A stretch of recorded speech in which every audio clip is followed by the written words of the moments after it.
Okay, pagi ni review satu lagi tempat makan di belakang Dar Al-Taqwa. Yang ini more like takeaway, tapi banyaklah stallnya. Tak macam di belakang hotel-hotel lain kan. Okay, Dar Al-Taqwa ni hampir hujung penjuru.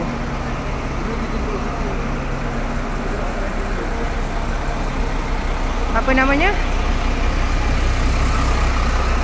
My husband kata dulu kami duduk di hotel ni, Grand Plaza. So dekat sini sebentar ya.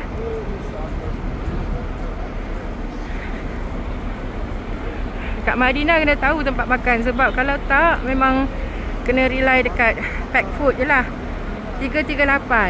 338 ni popular untuk shopping. Banyak TikTok yang cover 338. So you all boleh refer yang tu. Tapi I nak tunjuk tempat makan. Tempat makan penting sebab kami yang bawa family dan yang cepat jemu dengan pack food. Tak boleh pack food. So ini tempatnya. Tengok 338. Walk for about 50 meters je kot.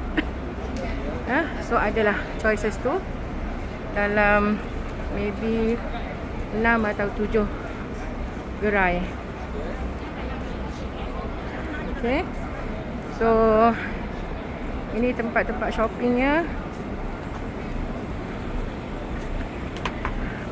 You all boleh tengok dalam TikTok lah ya, untuk cari mana kedai yang bagus. Kalau pandai tawar boleh je.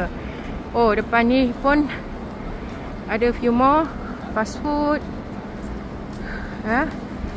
So bolehlah tambah lauk dengan nasi yang disediakan.